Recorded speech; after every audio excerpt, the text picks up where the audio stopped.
Hey, good morning, good morning. It is a Monday morning. It is a beautiful Monday morning here in Indy, a little overcast, but gorgeous. It is Don't At Me right here on the Outkick Network. Doug Gottlieb is going to join us coming up in about 15 minutes. The great Scot Pollard from Kansas is going to join us.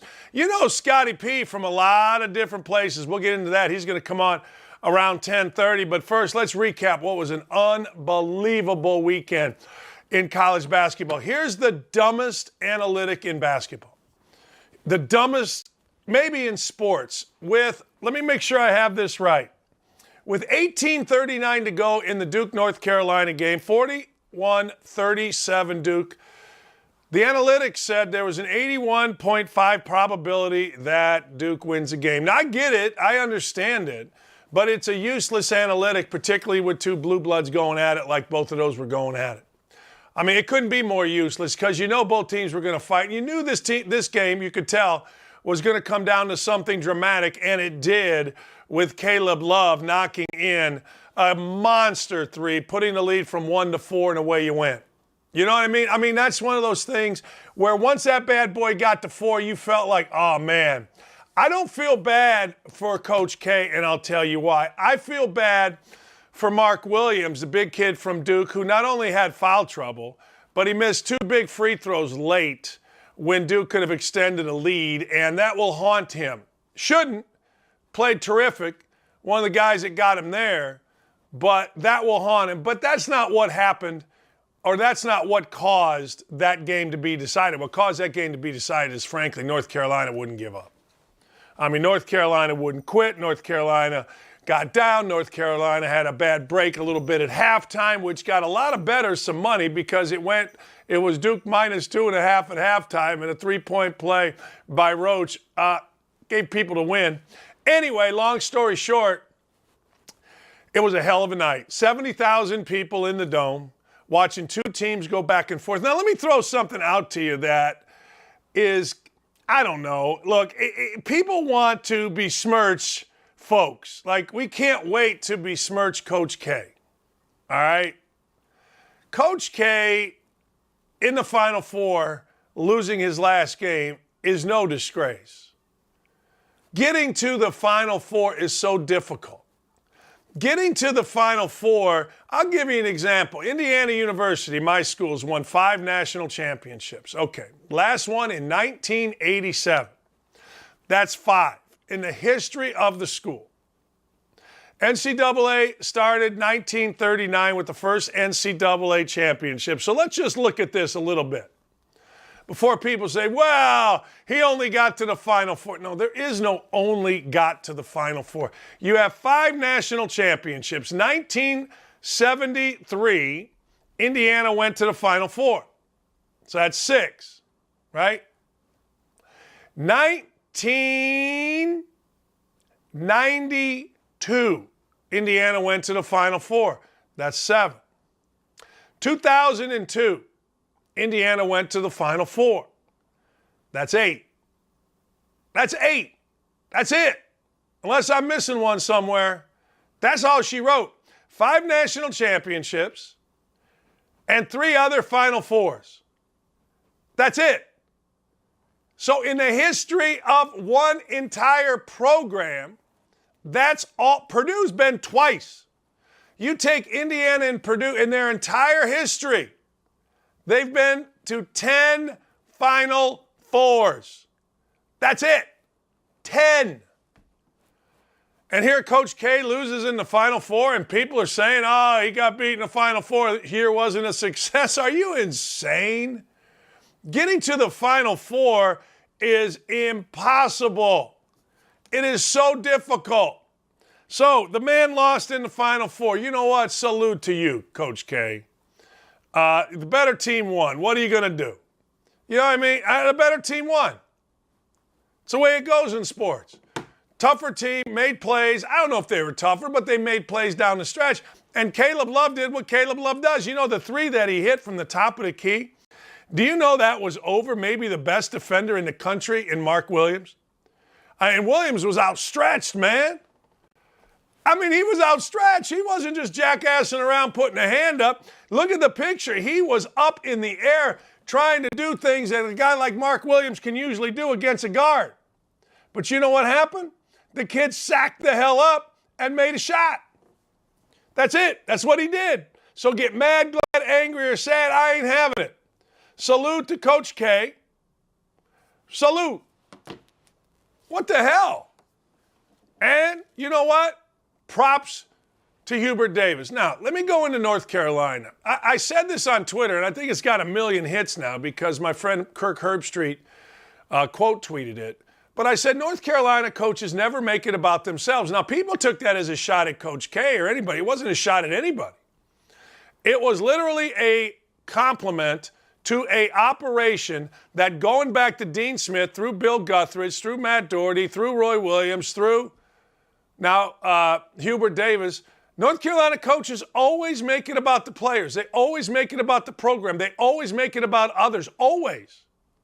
You know, here in Indiana, we got a head coach that speaks in the third person. Mike Woodson going to Mike Woodson. If you want Mike Woodson, you got to fly Mike Woodson on a plane to get Mike Woodson. Duke, how much did we hear from Kay? Love me tour. Roy Williams just left. Hey, and to that crazy-ass Karen that accosted Roy Williams on the street, kiss my ass, you idiot, Kansas fan. But anyway, that's what Carolina people do. They always make it about others, and I love it. I don't like it. I love it. I think it's awesome. If I ever went back into coaching, I would be more like that than anything else. I think too often I hear these coaches, and it's me, I. And you heard that out of Coach Schmidt. You heard that out of Krzyzewski. That's my only real complaint about Kay. He got that whole Bobby Knight thing where it's all about anger and it's all about bitterness and it's all about me. And we like that. Man, Hubert Davis, he's just hanging out, coaching his ass off. And here's the other thing. What I liked about both of these programs, think about their assistants. They all played for their school. They all played for their school. No ego by North Carolina, and they all played for their school. That was cool.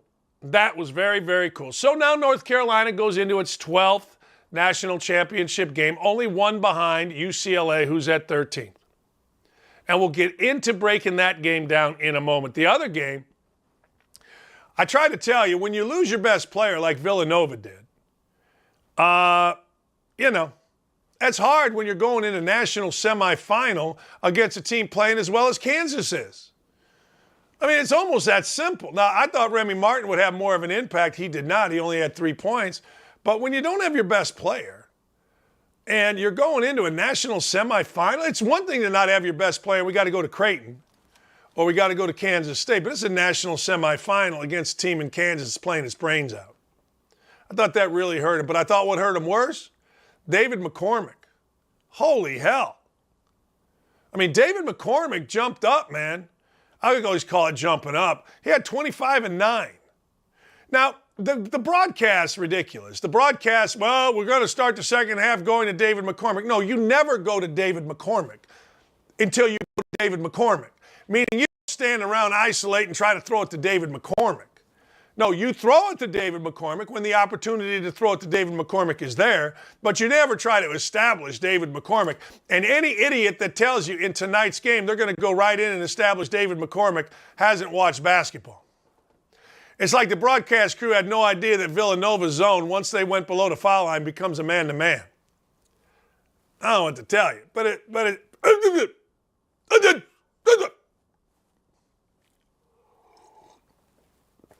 Anyway, Obagi only hit like his first 6 shots. They came out on fire, ripping threes. You knew it wasn't going to last.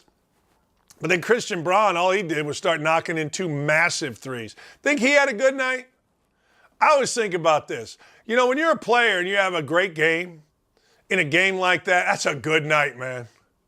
Hey, it doesn't matter if you sit in your room, if you go to dinner with your parents, if you go to a frickin' bar, it don't matter. You do what Braun did, who had 10 points and hit 2 massive threes late. You do what that kid did, that's a good night. Like Obagi, great night. But you almost, he's the guy, right? McCormick, great night. But when you're a really good player, which is what Christian Braun is, and you do that in the biggest of moments, that's a good night. You can sit there, oh man, hang out, and you'll never feel that good again. Now I'm telling you, people talk about it all the time. People get mad at me all the time because I say, look, being married is great. Having kids is great. Having a great job, awesome. Having adult means is fantastic. Unbelievable. But man, there ain't nothing like playing. There is nothing like sitting in that hotel room for those kids from Kansas, those kids from North Carolina, knowing you just won a big-ass game. Now, that lasts through the night. Next day you wake up, you're feeling unbelievable, but you got to start getting ready now for a championship game. And by right now, you've forgotten all about what happened on Saturday night, and you are rocking and rolling into preparation for this game. And I'm telling you, this game I think is going to be a classic. I think all four teams were terrific. I hate that Justin Moore was out for Villanova. I wished that they could have been at full strength, and let's see what the hell happened, but that's not what the gods have in store for us.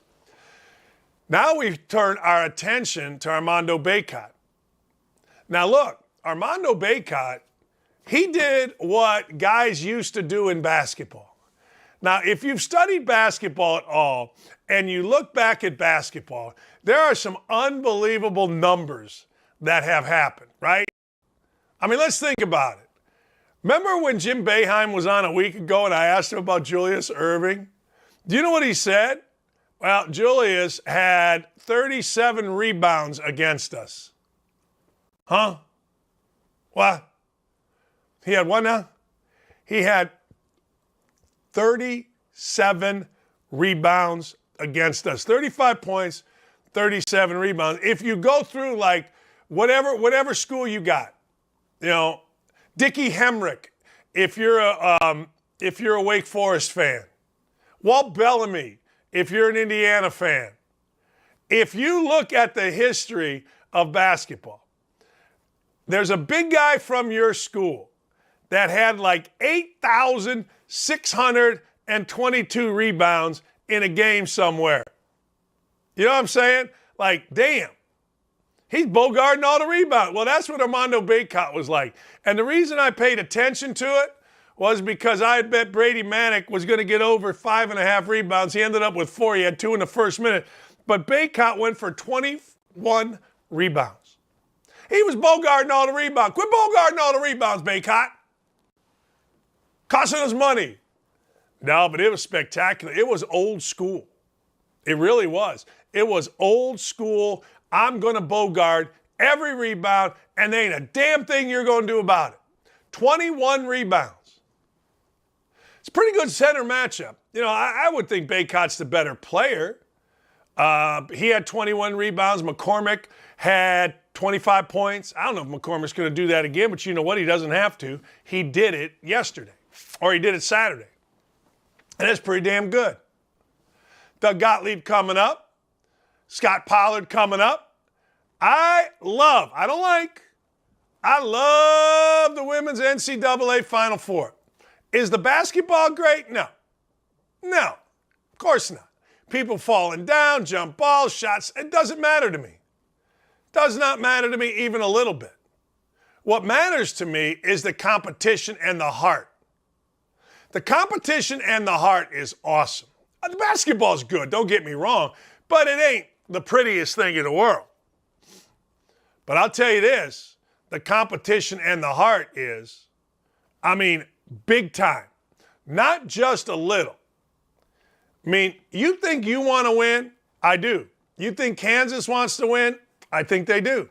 You think, yes, I think they all want to win. But nobody more so than South Carolina and Aaliyah Boston last night. And it was great. It wasn't kind of good. Nuh-uh. No, it was great. It was great, and Aaliyah Boston is fantastic. But Destiny Henderson, baby, here's what you want to do. Every player dreams of this. Now follow me here. Every player dreams of playing a national championship game. Number one. Number two, playing your best basketball in that national championship game. Everybody wants to play their best in that game. You're a senior.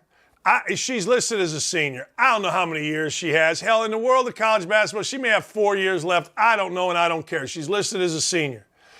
And when I watched Destiny Henderson play, I saw so much heart, toughness, skill out of Destiny Henderson. I don't know. Was she going to play in the WNBA? I can't name you 10 players. I don't know, and I don't care. I hope she does, if that's what she wants to do. But I know this. 26 points, a career high, controlled the entire game. Destiny Henderson went out the way every single basketball, football, baseball, hockey, lacrosse, bowler, I don't care, wants to go out, period. Playing your best game, your career high. And it wasn't just points, on the biggest stage, which is for a national championship. And I got to tell you something else. In a world, and I'm sure Aaliyah Boston gets NIL money, and I'm sure she is a modern athlete, but I love that woman. I would follow that woman. She is all heart. She seems to be all teammate. She seems to be all team. She plays really hard. She's emotional. Nothing great is ever accomplished without enthusiasm. And Aaliyah Boston for South Carolina is awesome. I don't mean kind of awesome. I mean awesome. When she's talking to Holly Rowe, she's engaged with Holly Rowe. She's looking at her. She's talking about what you can tell. She's talking from her heart. She's not one of those athletes that looks around and goes, well, you know, I think we're going to play really hard and we got to get blah, blah, blah. Shut up. Give me more Aaliyah Boston. I love Aaliyah Boston, man. I do. I think she's awesome. I don't know. I hope she has another year in college. Last year, apparently, I remember seeing it, but I don't have that great a memory where I can remember exactly what happened in men's Final Four, women's Final Four. I used to, but I don't anymore. But apparently, the biggest picture from last year was Aaliyah Boston crying tears of sadness for getting beat. The biggest picture from this year is Aaliyah Boston crying tears of happiness, of joy. Now, here's the deal. I follow Aaliyah Boston and Destiny Henderson. Sometimes I would walk into a practice and watch a team that was supposed to be really good and go, yeah, they're going to fold in the end. And 90% of the time they did. Why? I watched the leadership. I remember sitting with Mike Tirico and telling him how Tubby Smith's going to get fired because his assistants are horse bleep carrying coffee out to pregame workouts. They got fired. But I watch Aaliyah Boston, I say this, I want her working for whatever company I'm working for. I mean, these frauds you see on TV now, screw that. Give me someone real. Give me Aaliyah Boston. Give me Destiny Henderson. Man, give me Dawn Staley. Dawn Staley, I said this last night, and I could see Dawn Staley being the first women's NBA head coach. Now, I know a lot of you are going to say Becky Hammonds, but then maybe she will. I don't know.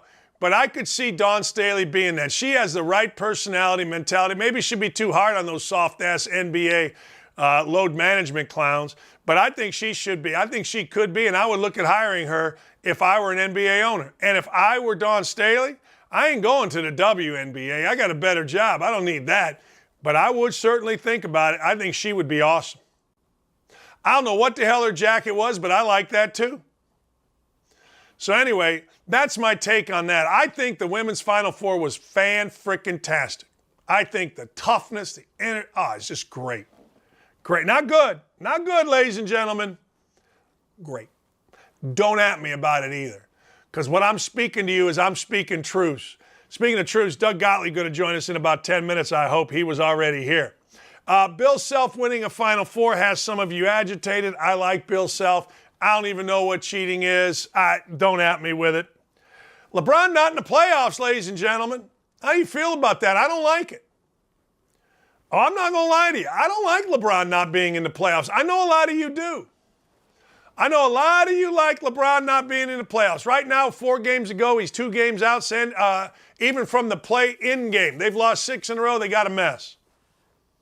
I don't give a damn about whether Anthony Davis is in the playoffs. I don't give a damn about whether or not Russell Westbrook is in the playoffs. I like Frank Vogel. I knew him when he was here in Indianapolis, so I like that. But I got to tell you, LeBron not being in the playoffs, I don't like it. No, I don't like it. I'm not big on it. I like watching stars. That gritty, hey, we're real tough. That's great. But I like watching superstars. And I like watching somebody try to beat LeBron James 4 out of 7 times over a 2-week period. I do. Doug Gottlieb, you ready, big boy? I see he's got his coffee. Ready.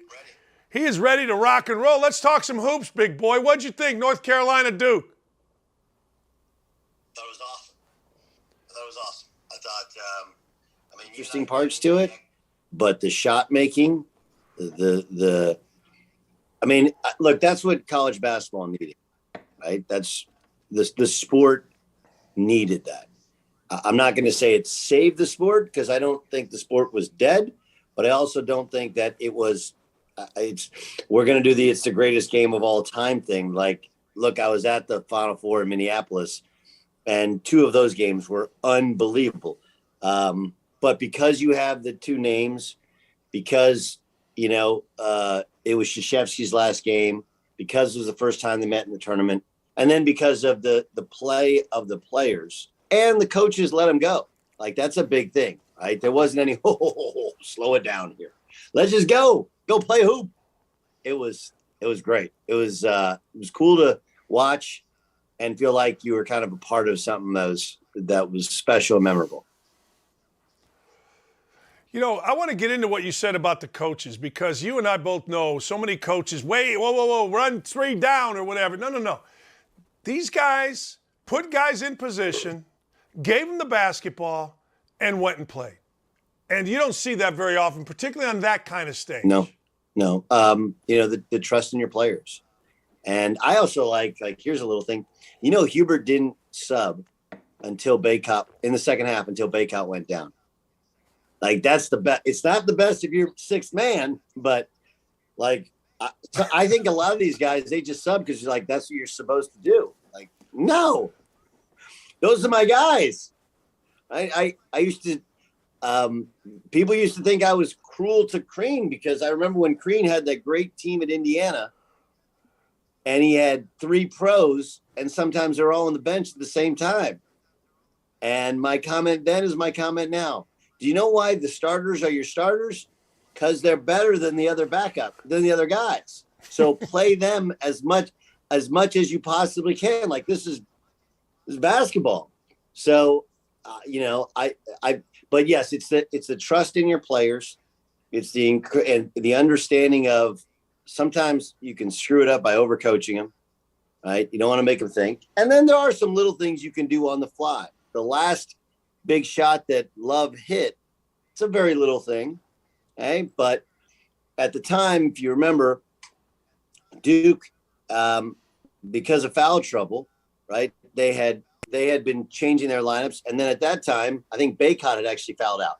So Bacot fouled out for Carolina to hit that last shot. Manek was actually not being guarded by Mark Williams. Mark Williams was guarding Leaky Black. And so at the very last second, Hubert's like, no. Manek, you go to the corner. Leaky, you go set the ball screen. Now, look, you still have to hit a 3-pointer over Mark Williams.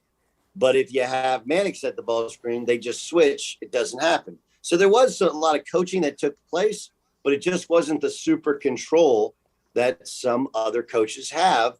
And it made for a much better watch. I want to go through one of the things with players. And, Mark Williams misses a couple free throws. I feel bad for him. Manek shoots an air ball early. But you know what? Late, man, that dude ripped threes. He's got the quickest release in college basketball.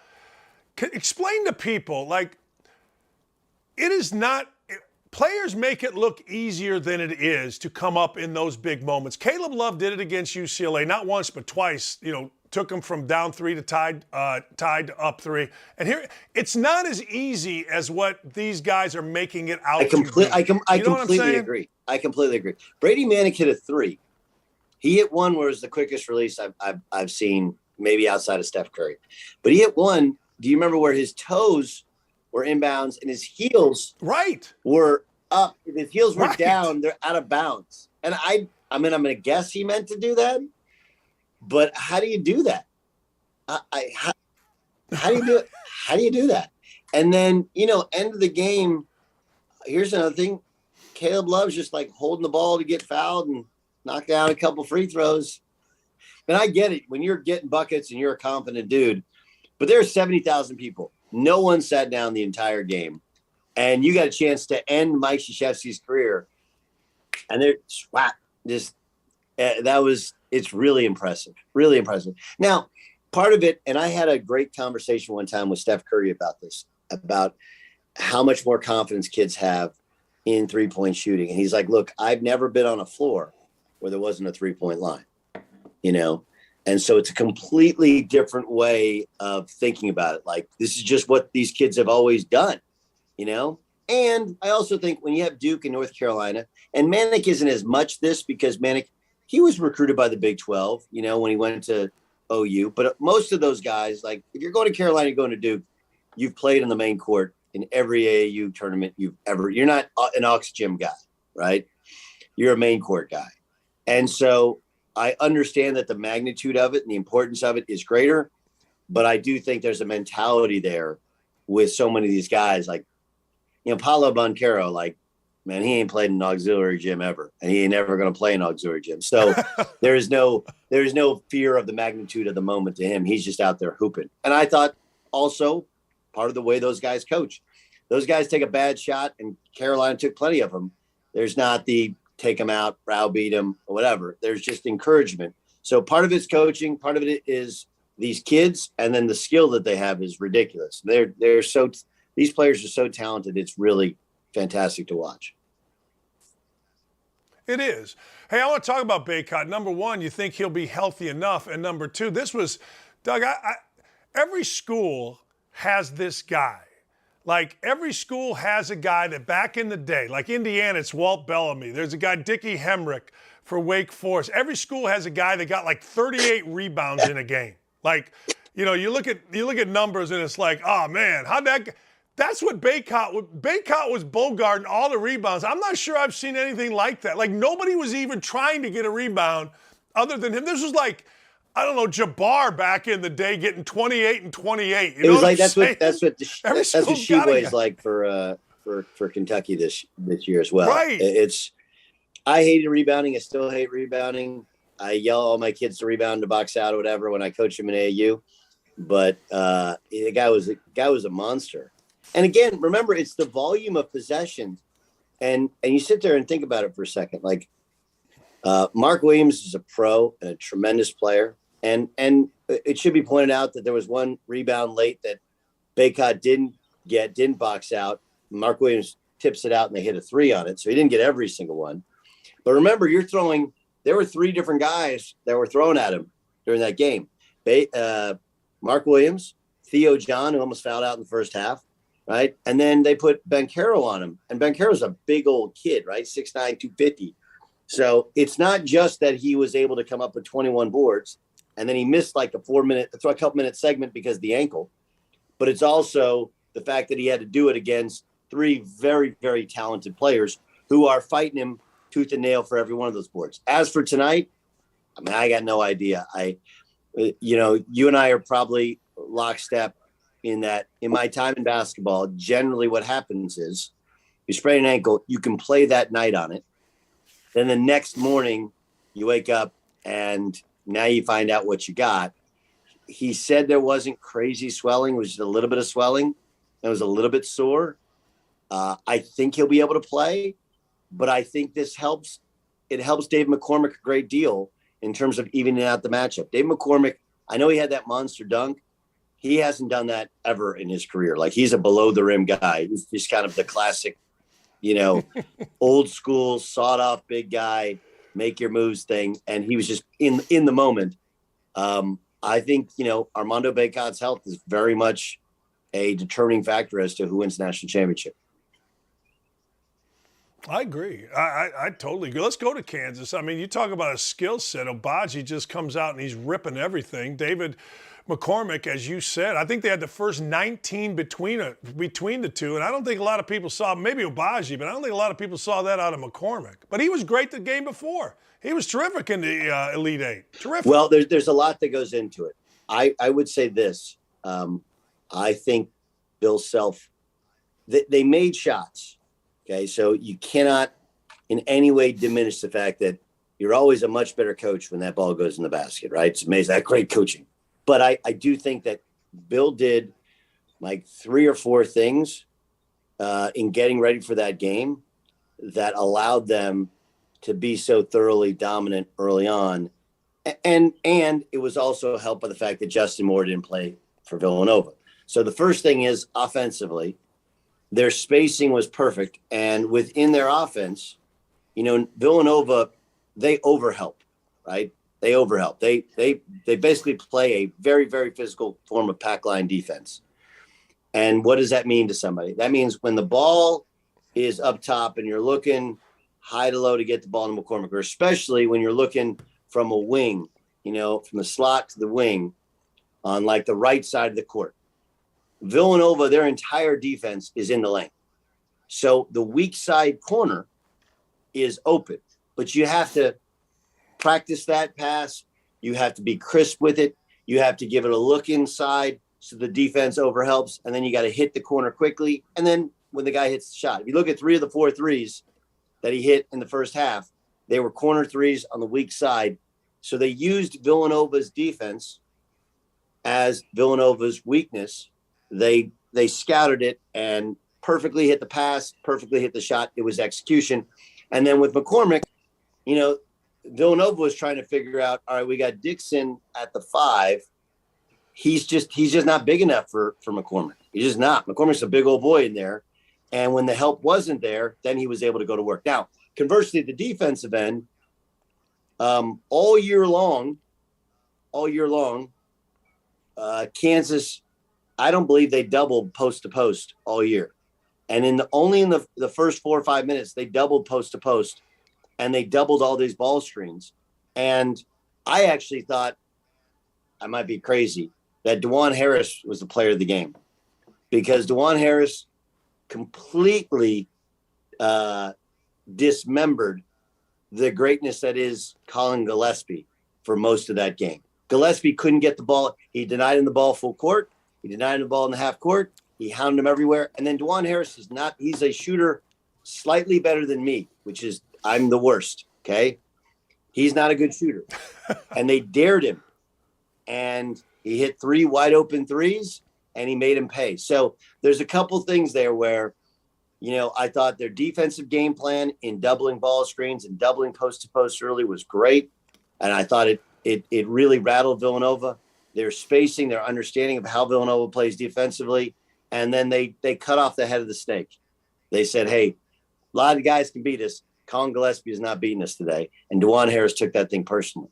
So, yes, they made a ton of shots, and Nova somehow got it to 7, and that ball was in and out. I think they got it to 6 once, and they missed 1 in and out. But the truth is that thing was over from the jump ball, and I do think that Bill was a big part of the reason why. I'm gonna go a different direction with you. I had Scot Pollard, former Kansas and NBA guy, on, and he like most guys that played for Roy Williams or played at Kansas really studies it. And he showed me something about David McCormick and the inconsistency of David McCormick defensively. So I'm studying this. I'm not studying. I'm watching it during the game, and I got to tell you, Doug, David McCormick was brilliant defensively. He was amazing. He was brilliant. Well, that's why. He really was. The Miami game, you said how great he played in the Miami game. He only played 5 minutes in the second half. He played an unbelible 5 minutes. They went to him early, right. It was because they were – Yes, that's exactly right. Hey, we're going to feed him till he burps, and he's going to give us everything he has. And then they're like, all right, he's bad defensively. Let's get him out. And let's win the game. And they outscored Miami 47-15, right? So in order for them to win that game, remember, this is a big, old, kind of plotting big guy. And to play Villanova, there were times in which, they go small and you got to defend the perimeter. They still went at him in the second half. And the reason Villanova got back in that game was they went small and they're like, we're going at Dave McCormick, and they were able to make him pay. But you're right. Like, I thought he had great. I mean, that's a lot for a true center to play against Villanova. Yeah. Is really, really hard because they make you move all over the court. Yeah, he had to play a lot of different places, man. And I'm watching him and like, oh, man, he shut off that drive. They kick it to the next. And he got beat on it a few times because the left-handed kid started knocking in threes, obviously. But, man, I'll tell you what, he was where he was supposed to be. And, again, to your point, to ask him to get down here on the left block and then recover to the top of the key to a shooter, hey, man, you make it, God bless you. Yeah. You know what I mean? I thought, though, I was – and, again – I always thought he was good. Yeah, I thought he was good. But watching that game, I thought, wow, God dang it. He's going to have to be tonight. I mean, look, let's be honest, Bacot or no Bacot, Bacot's going to play. But you can't – all right, Doug, you can say this guy's important, that guy's important, all that stuff. But the level that these two teams are playing at, I believe everybody has to be good tonight. I didn't think Wendell Moore was very good, and he made a 3 late. But I didn't think he was very good through the course of the game for Duke. And I think that Jimmy hurt Roach Duke as well. Jimmy Roach got no show in that game. Yeah. Yeah. And if they were, maybe they, instead of a 7-point lead, they have a 14-point lead. Yeah. You know what I mean? But to me, everybody's got to be good tonight because the level is so high. You know what I'm saying? It's the chess match is interesting too, because I do wonder if they can move Manek some to the 5, if he can defend McCormick, because there's no way McCormick. I mean, he'll stretch you out to 25 feet. That's the one thing Hubert has potentially in his bag. I don't know who he brings in off the bench is the problem. But because Puff Johnson, that's the guy that you help off of, right? That's the guy that you put McCormick on. But if there's a way in which Hubert can go small, I think that's a possibility. But you're right. No, you're going to have to. You have to play well within your role, right? DeJuan Harris is going to have to be a great defender and facilitator, and if he's left wide open, eventually make a shot, right? And then you look and Remy Martin. I thought Remy did not play particularly well. I thought he hurt them more than helped them. You go back, 2 nights ago, just because Villanova. They were confusing him with were they in zone, were they in man. They were in zone for 2 passes and then into man-to-man and matching up. And he had no idea what he's looking at. And so there's several times when he dribbles the ball to the floor and he's looking over at Bill, like, what are we in? I got nothing. Like, bro, it's your job. You got to know what we're in. So I think they need, they got to figure out a way to get Remy going a little bit. And then for Carolina, yes, when you only play 5 or 6, those 5 or 6 better play good ball. This will be a really high-level game, though. That's the part about this game, which I think adds to your point, is Kansas wasn't this good the whole year. They just weren't, okay? Carolina wasn't as good, most of the year. But both of them recently have shown what their A game is like, And, Kansas' second half against Miami and the last 2 halves of basketball have been this is their top level. And if they can maintain at that magic level, and then Carolina and what they've been able to do recently is playing at that magic level. And it's a reasonable expectation that, there's going to be some crazy shots made tonight. And the guys that maintaining that level are the ones that are going to have the net around their neck. You're the perfect guy to ask this. Now, I think I did 3 or 4 Oklahoma games when Manek was at Oklahoma. And I thought he was very good. I thought as a freshman he was very good on a good team and all that kind of stuff. Did you, I'm not talking about I am talking about the shot making. Did you see this toughness out of this kid? Did you? I don't know about the toughness. I thought the most impressive. Impressive thing he did. Okay, this is where you're like 5th-year senior smart kid. First half, he kind of let Paolo go a couple of times on drives to not foul him, and it was like that you only learn from experience. And you also only learn from trusting that your coach isn't going to go crazy. But like, could be, why didn't you stop that drive? Like, look, coach, if I get in his way, they were calling it really tight in the first half, right? That's why they picked up all those fouls. And the intelligence of a kid to understand, like, hey, I'm letting him go in the first half so that late in the game, I still have a couple. If I get beat, if I'm tired, just foul him. But he blocked a couple shots. I thought he used his footwork and forced Paolo in a couple places that he didn't want to be. And then I thought the intelligence of not fouling early, so he had a couple in his back pocket so he could just play.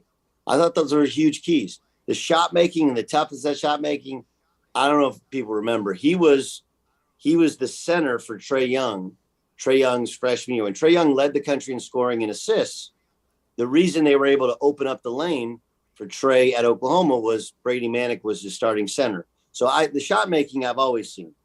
I don't know if that level of it, dude in his face, heels off the line in the Final Four. I hadn't seen that, but yes, he's a spectacular shooter. It was all the other things which on some level had to be improved in order to play at this level.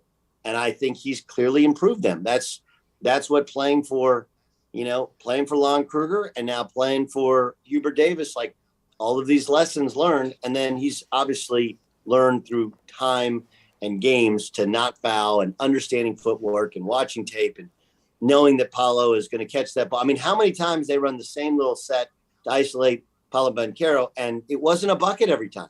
It felt like it should be because he's so talented, right. But it really wasn't. And I thought Brady was a big part of the reason why.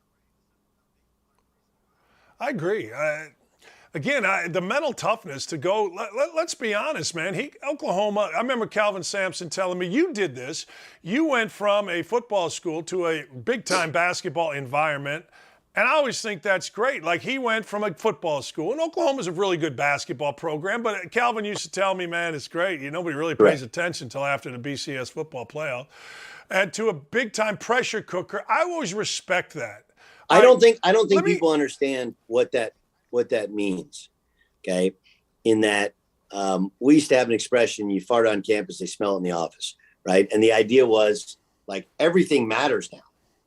Everything matters. I'm in Notre Dame, and Notre Dame at the time was the top one of the 10 winningest programs in college basketball history. But at the time, Lou Holtz was at Notre Dame, and that's what mattered. Whereas when you go to North Carolina, when they lost to Pittsburgh, it was, why do we hire Hubert Davis? All these guys stink. They're soft. Get rid of them. Bring in 5 new ones next year, right? That was the feeling. And you feel that when you're a kid. Even if you're a grown up, like Brady's a grown up at his age and his experience, when you're in Oklahoma and you dump a game, you lose a game, it's, they lost the game. When you're in North Carolina and you lose a game to Pittsburgh, it's the end of the world. And how you handle that, is completely different. Everything does matter at a basketball school. When things are going good, everything is, inflated greatly. And when things are going bad, it's inflated greatly as well. That's what you sign up for. But you think you know what you're getting into till you actually get into it. And then for some guys, it doesn't work. Some guys don't like that. Some guys, that level of attention that they don't desire.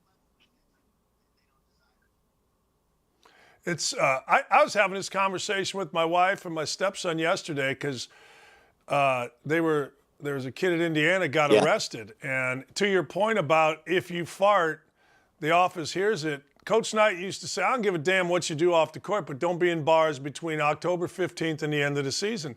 I was there 4 years. I never set foot in a bar during the basketball season because I swear to God, we all thought that Bob Knight would know we were in. And I like to go out. Like, you can go to a party. I swear. Yeah, I know. It was like I was so scared. I got a good one. Shoot. My senior year, okay, we had 6 scholarship seniors, I think 7 or 8 overall. And coach calls us in. He's like, man, why don't you think about something? I think y'all should have a rule, stay out of the bars. I want you to think about it. Maybe talk about it amongst yourself. Think about it, So we have practice later on that afternoon or some workout, and we're in the locker room. Coach comes in and announces to the whole team that the seniors decided that we're going to stay out of the bars this year. And we're like, hold up. We didn't decide anything. Nothing. None of this was decided. You asked us early, like an hour earlier, to think about it. And we were like, thought about it. No thanks, coach. Right. And then you came down. But anyway, so of course we had a big guy. His name is Jason Keep. Now, Jason Keep is now a tattoo artist in Arizona.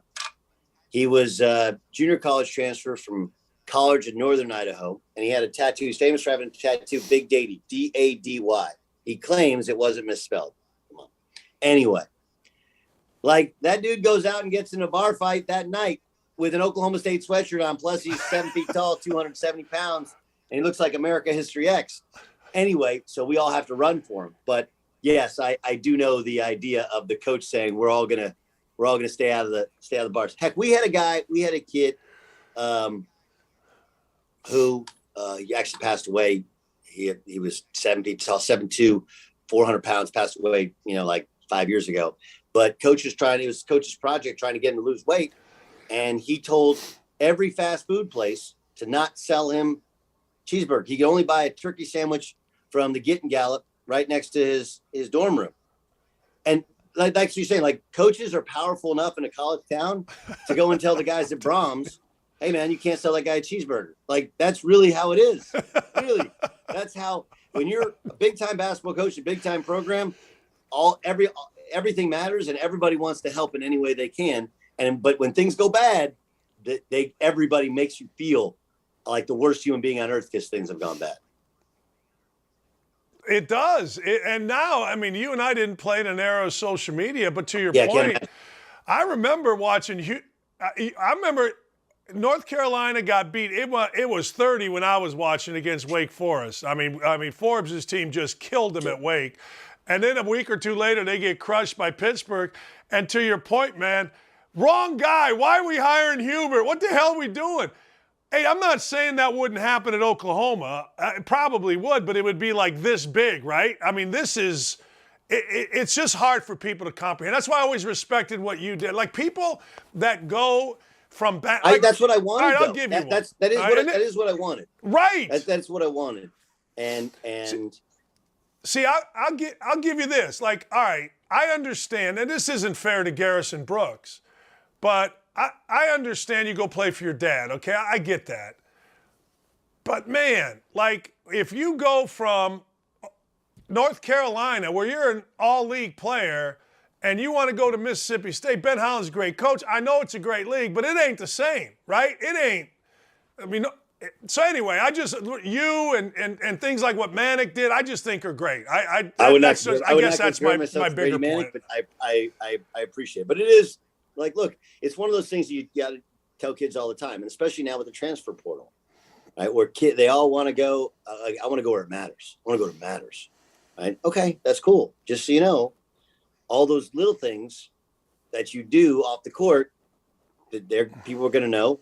It's going to matter, and if things don't go well, they're going to get the next guy in here in a heartbeat because it matters, and And coaches know they have to win quicker because it all matters. There are schools in which they're like, we got a basketball team. It's good. Just don't get in trouble. Don't rattle anybody. Make the tournament every now and again. But there are schools in which there are heightened expectations. Those heightened expectations aren't just based upon whether or not you win or lose games. It's part of it. It's based upon the totality of it. And there's a lot of kids that don't understand. Honestly, it's the reason that so many of these high-level players can't play in minor leagues or struggle to play overseas is that reason. Okay? Because when you're at Carolina, when you're at Duke, when you're at Kansas, okay, when you're at Villanova, every game on the road is the biggest game for that team. And now you go overseas and you play, when you play any country you play in. There's going to be games when nobody's there, right? Or when you play in the minor leagues, dude. I mean, you go to play in the G League, and I've told people this all the time. And I had a tweet which has been picked up, a couple thousand times, imagine somebody choosing the G League Ignite over playing in the Final Four, or the chance to play in the Final Four. And so I want people to understand what I mean by that, okay? Minor league basketball has better players than college basketball. Let me repeat that. Minor league basketball has far better players than college basketball. But nobody cares. Can anyone name any record of any team in the G League? Can you quote me any stats in the G League? Can you quote me any game in the G League? Of course not. Okay. And again, I'm not saying that the basketball is bad. It's not. Okay? But you're on a team that zero people actually want to be on. No one has pride. There's no letter jacket for it. There's no rings for it. There's no nothing. The only goal for every coach, every broadcaster, front office, player is to be on the other team, not this team. In college basketball, right. It is all about the team and what you achieve, and everything matters. And the practice at the Final Four has 40,000 people, whereas you're lucky to get 400 people at a G League game. And if that doesn't matter to you, that's fine. But to the rest of us, like, look, why'd you play basketball? Because it's fun, because all the girls like basketball players, because you play in front of big crowds in big arenas, and you wear the cool shoes, and you wear the Argyle down the side, and you look cooler than everybody else. Everybody wants to be you. Other students are paying money to see you play. So, yes, I agree with you. That's what a basketball school is like. That's what's special about this tournament. And if you watch Saturday night and you're a high school kid and you're like, I would rather do overtime elite and make a little bit extra money, and no one actually know what I do and playing meaningless games, then I have a hard time saying I want you on my basketball team, because I want dudes that want to play in front of 70,000 people and make shots and be on one shiny moment. I agree, man. I couldn't agree more.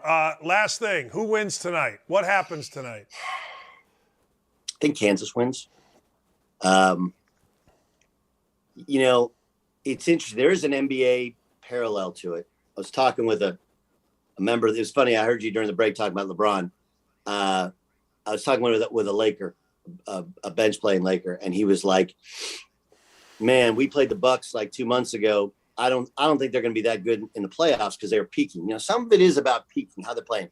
I made the mistake. I picked Kentucky to win this thing because I saw them rub Kansas's nose in it. They were up 18 at the half, and it might as well have been. You want to talk about a basketball school? Like, those Kansas fans thought they had the worst team ever at halftime of that game because Kentucky was just running them out of their own gym. It was amazing. I think Kentucky might have peaked too soon. I've never been huge on this Kansas team in terms of their roster of talent, but man, they're playing well. And Christian Brown didn't even play well until he hit a couple shots late in the game. I think he relaxes and he's better. I don't think Ochai Agbaji is going to be how could he be as good as you were the other night? But if Brown plays and Ochai plays and McCormick plays and they get anything a little bit more out of Remy, I just look, I love how Carolina's played, and I do think that and I know you got to go. This is important. Do people understand what Hubert Davis has done? Okay, North Carolina under Roy Williams, they played the same way essentially his entire career. Okay, and how they played is the Carolina way, right? Second, the best. They're the best transition team in the country, but they ran the same secondary break. They ran the same offensive sets. They played the same defensive style, the same everything. Like, I can tell you, here's a little one. He played against Roy Williams. First time out of each half, he's going to trap. He's either going to run at the dribbler, okay, which means you're dribbling the ball up, somebody comes up and they put two on the ball, or they're going to trap the first pass. How do I know that? Well, because I played against them 4 times, And all 4 times he did it, right? And you know why we do that? Because he does it every time, right? He subs a lot of guys, and sometimes it's good, sometimes it's bad, blah, blah, blah. Anyway, Hubert Davis is not playing anything like how North Carolina played. Nothing. They're just going high ball screen, couple quick sets, playing, you know, kind of freelance. They're not running passing game. So to transform any program has to be difficult. To transform North Carolina,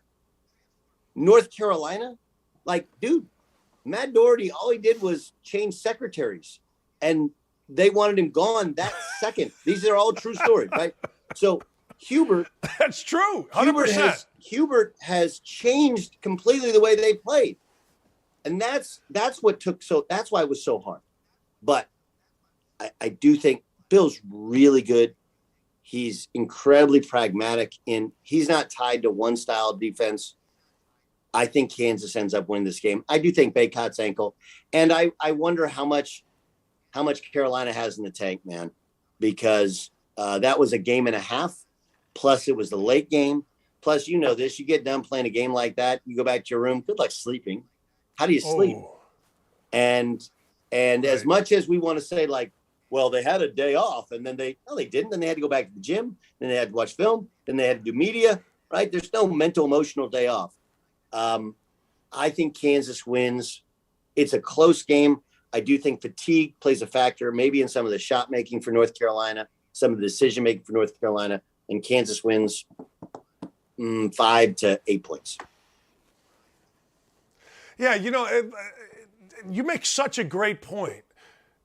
Doug, I'm telling you, in 1984, in the Omni in Atlanta, playing against North Carolina, at the first timeout of the second half, Knight says they're going to trap because I end up getting a layup with nobody around me.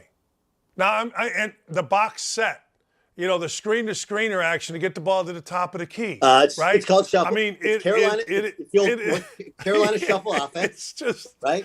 If they go box set, and then they have a counter to it. The counter, you fake the pass.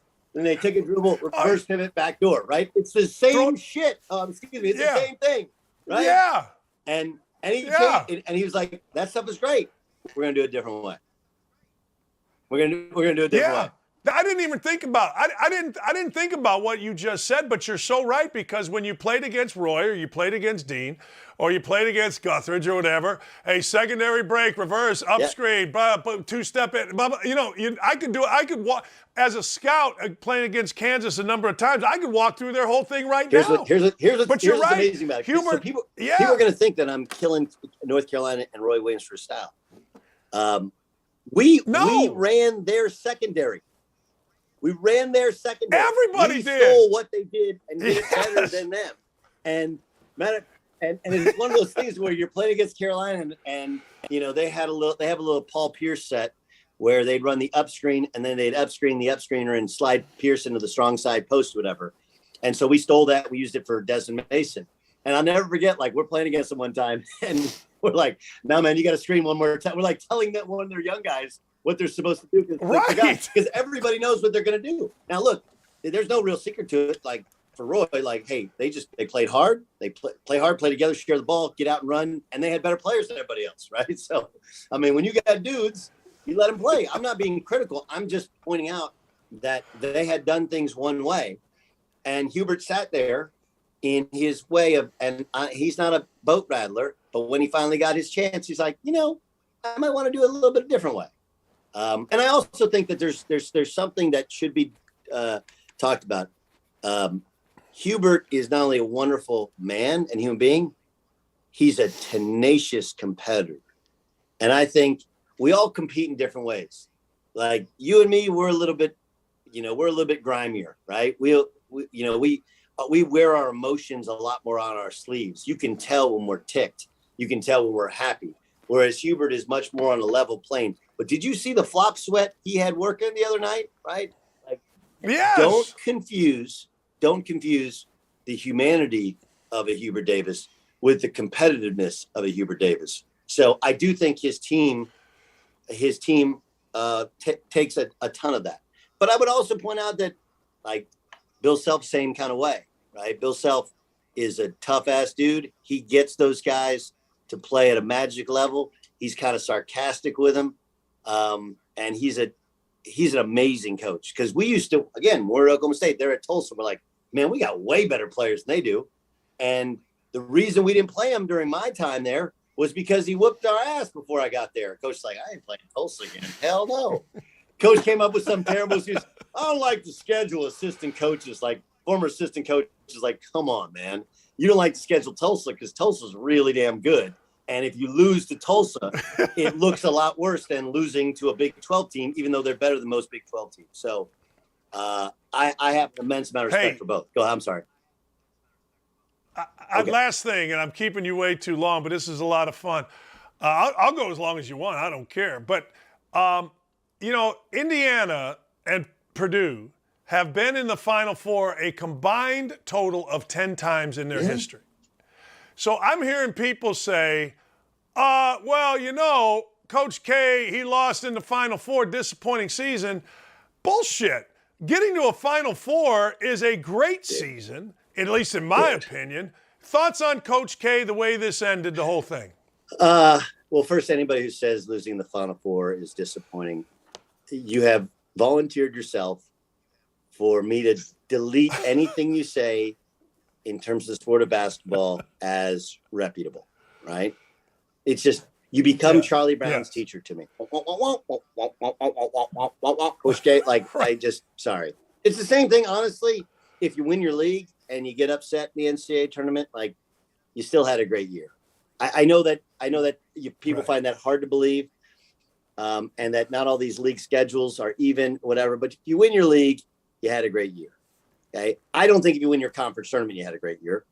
But if you get to a Final Four and you're Duke, I don't know, like, that's an unbelievable achievement. Unbelievable. So yeah, I don't think that does it mean a great year? No, but you had a damn good season. How it ended. I mean, to lose to North Carolina twice. Did I lose, Doug? That's crazy. Hey, did I lose, Doug? I mean, to lose to North Carolina in your last game at Cameron is nuts. I can understand it, because I remember we lost our last game in the old Gallagher Arena before they redid it. And, we weren't distracted. That's not why we lost. But I do know that everything is different leading up to that game. Still, to lose that one and then play him again 3 weeks later or 4 weeks later and lose to him again, that's probably it's a really disappointing ending to an unbelievable career. Unbelievable. Can we find fault and flaws with parts of Duke's story over the last 40 years? Of course. I've yet to find a perfect story. I mean, look, you played for and coached with arguably the greatest pure basketball coach that has ever been on a sideline. But as we both know, he is far from a perfect man. And there are many flaws, even when you guys were trying to do things the right way at Indiana and when he's at Texas Tech, right? So they're not perfect people. There's no perfect stories. And if you think Mike Krzyzewski's perfect, like, he's not. I had people say, like, wow, what's he doing? He's calling a timeout with a minute 9 to go or minute 19 to go. They're up one. They hit a three. Calls his last timeout. Of course he blew it. Like, okay, well, that guy's coached for 40 years, and he's on the sideline, and he wanted to call a timeout to set up his defense and get Mark Williams in the game. And you can't sub on the fly. This is not hockey. Okay, you can't fly switch. It doesn't work. Okay, so you can't sub on the fly. So, and I'm guessing that when he's sitting there watching his team, they're exhausted. And he probably thought to himself, there's a minute 19 to go in this game. I get Mark Williams in, we get one stop, we win the game. So you can bury me with the timeout, or I can save it and not use it, or I can use it now. Right? So he used it now. It's like the Theo John thing. Like, well, he left Theo John, and Theo John got 4%. Like, okay, you get 5. You get 5. And as much as having Theo, you would love to have Theo John more in the second half or whatever. Like, they were calling it super tight. Maybe he could have gone to Paolo as the 5 and gone small earlier. He did it later in the game, and it took Kansas like 4 possessions to adjust. But, like, the guy knows what he's doing, sharp fella, didn't coach a terrible game. I guess you could have gone to Paolo more, but the problem with going to Paolo every single time down the court is now the other guys kind of check out on you. And when they check out on you on offense, they check out on you on defense. So you got to get that thing moving a little bit. I don't know. I think here's the Duke story. Okay? If you ask me, and I played against Duke once in the NCAA tournament, and I've watched them for years, that dude gets them to play harder than they thought they could possibly. They play freaking hard. Now, there's different levels of it. Different teams connected more. And this team, some because of youth, some because they had some bad habits. They weren't particularly good defensively. They were a little bit like Roy's Carolina teams, where it wasn't until like March when they decided to start playing defense. He let guys play offensively. There wasn't a lot of ornate sets. I do think he was always with the times in terms of how guys like to play. And then I think he just got them to play at an incredible level of intensity, and he got them to believe in themselves and believe in each other and believe in the program. And that's what this thing's about. So, I'm not going to sit here and be critical of a guy that he coached. He won 1,200 games and change. And he's lost 300 and something games. I like to think I have slightly above average intelligence. But if you want to be critical of Mike Krzyzewski as a coach, you're an idiot. You're just an idiot. He's not perfect. There are flaws. There are things in which I think we as the media, we tried to shy away from, or whatever. Doesn't make him he was a great coach and great for the game. And the sport is absolutely positively going to miss him on the sideline. And I think the number one challenge to John Shire is going to be, will he get any calls like the old man did? Because it feels like the next couple of years, Duke's going to be on the bad side of a whistle because they were on the good side of a whistle. But our sport needed him and needed that game because it hasn't been in the greatest place. And I'm still not convinced it's in the greatest place. It just doesn't feel that way because of how close we are to North Carolina Duke and what is an all-timer Final Four game. Man, that kept you long. Thank you so much, my friend. Anytime, brother. I don't know what happened to our audio, but thanks, man. Anytime, you're the best. Thanks. That's Doug Gottlieb. We'll be right back. I don't know what happened here. Hey,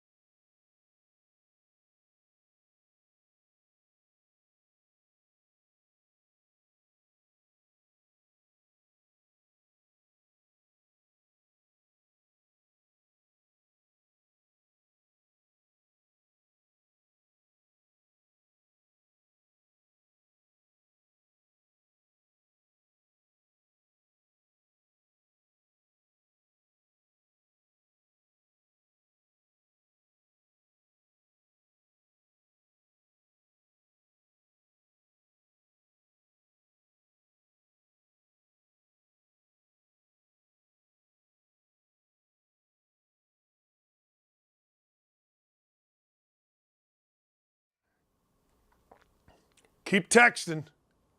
All right. That was unbelievable. That was terrific. That was Gottlieb at his best. That might be the best basketball interview you ever hear, certainly ever hear this week. All right, we're going to start a new segment, ladies and gentlemen. Life Lessons with Double D. Now, those of you that listen to my radio show understand that we talk about a lot more than just sports. I'm going to get into with Scot Pollard coming up in about, 20 minutes.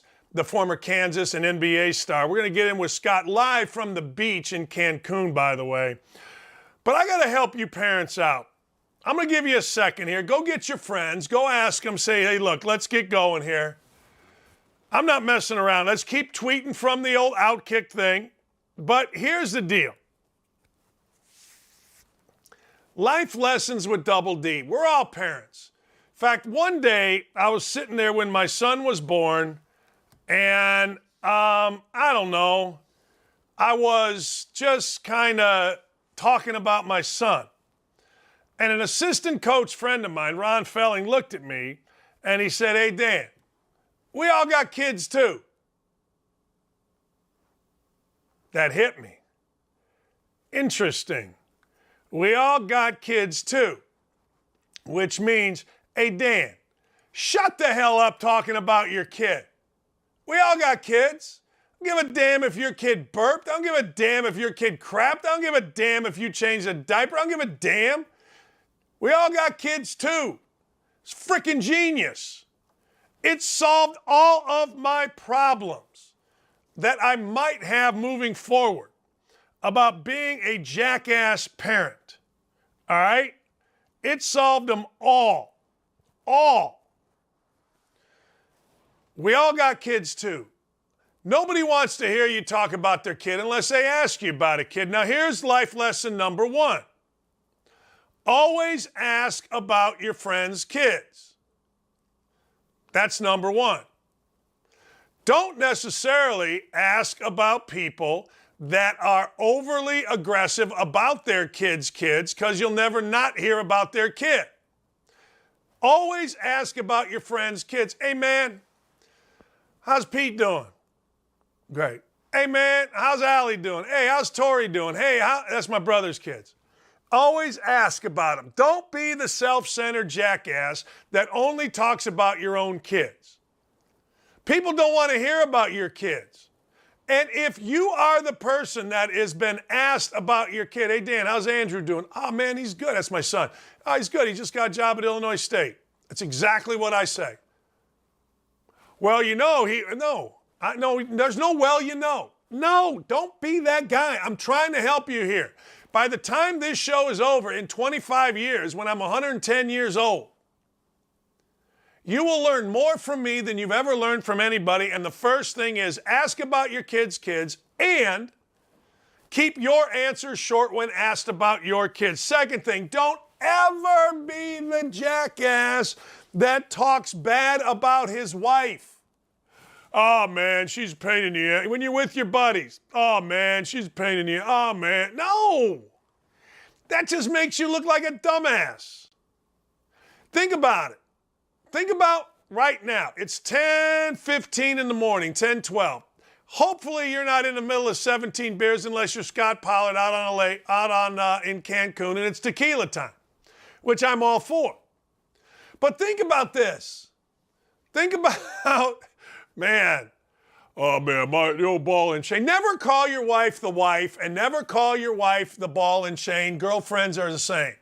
Well, you know, the girlfriend's a pain in my ass. She's making... No! No!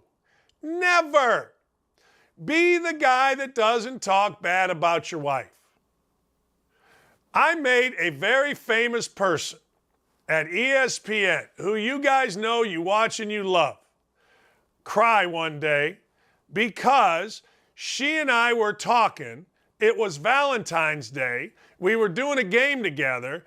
And she's like, yeah, she was talking about her boyfriend. I go, you guys doing anything today, Valentine's Day? Did he do anything before you left? No. I go, really? Yeah. She goes, what'd you do? I was getting divorced. My wife was leaving me. She had had enough of all this, which is shocking, by the way. But anyway, I'm like, yeah, I got Jackie a card. Left her some flowers. She's like, you're getting divorced. I go, yeah, I know. I go, but if you're a guy, you're a guy. You can't just be a guy when you feel like being a guy. If you're a guy, you're a guy. And she's like, well, I'm not going to say the guy's name because he was a professional athlete. Well, he didn't do anything. I'm like, well, he's a jackass. Dump him. Well, we're going to wait till we get home. I go, that's great. He didn't send you a card at the hotel? There's no flowers showing up at the hotel? Nothing? No? No. Dump him. Dump his ass. I think I did this. I think I sent my wife flowers. I know I did. My current wife, Lee, the love of my life, I sent flowers to her at Arizona State when she was playing in the NCAA tournament. Now, she had a boyfriend at the time, and I'm not so sure the boyfriend wasn't there. I don't know. I've never asked her. I'm going to ask her today. But yeah, if you're going to be a dude, be a dude.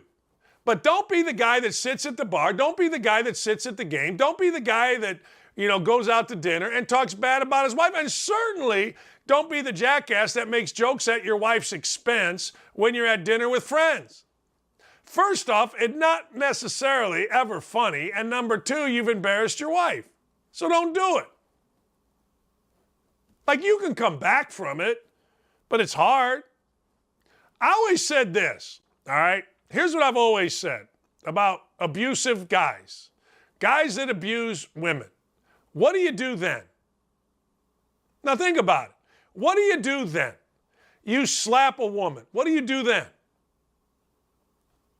You scream, you yell, you berate. What do you do then?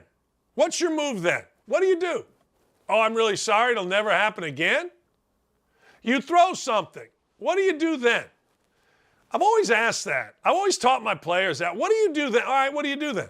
Well, I was really pissed. Okay, what are you doing then? What are you doing now? What are you doing then? After that, all right, after you act like a jack, what are you doing? Well, I'm really sorry. Oh, okay. You think she forgets?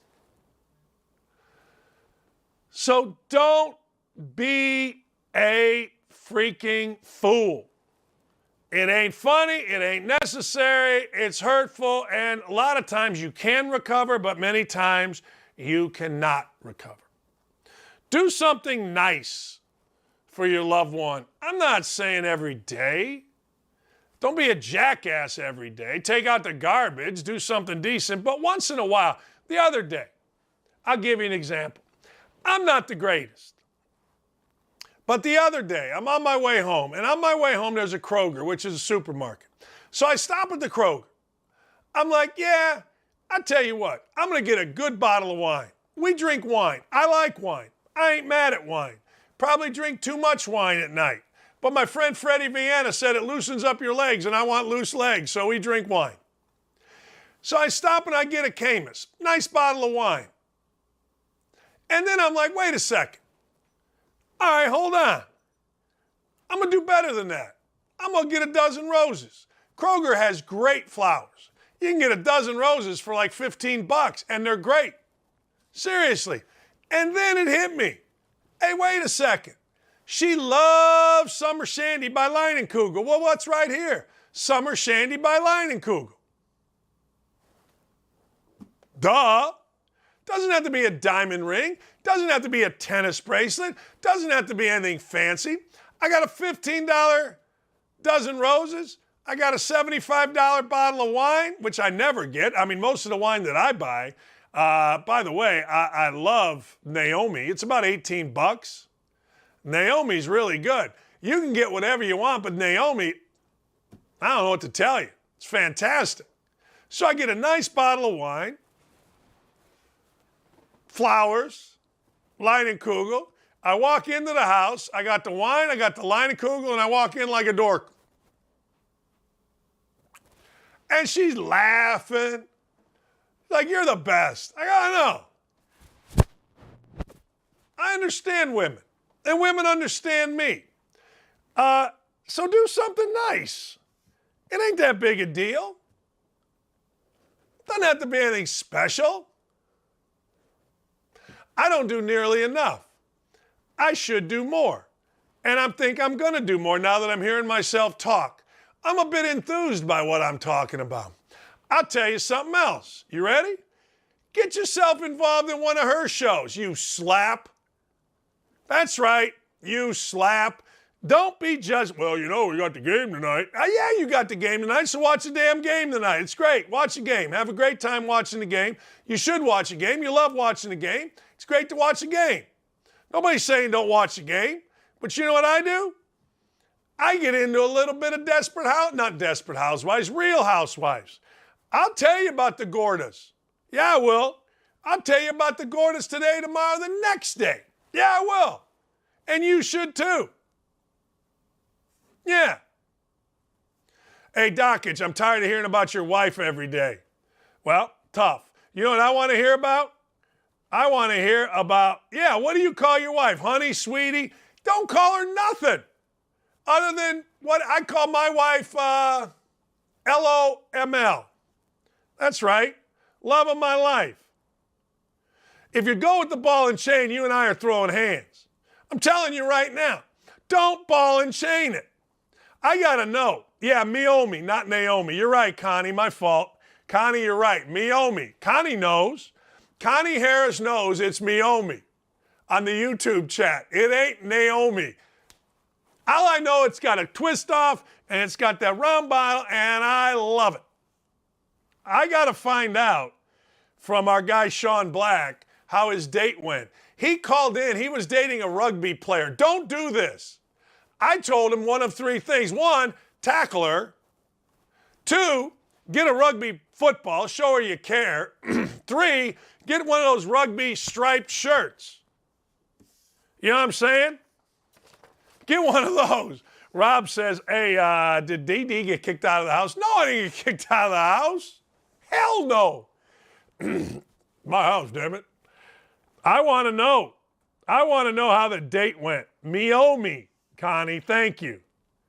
Thank you for that. You guys that walk around, whoa, ball. My son tried the old ball and chain one time. My whole family bitch slapped him. What the hell are you talking about? And stay out of strip joints. Your wife don't like you going into strip joint. Here's the deal with strip joints. You ready? I've never been strip joint guy. I'm not saying I've never been. I'm just saying I've never been.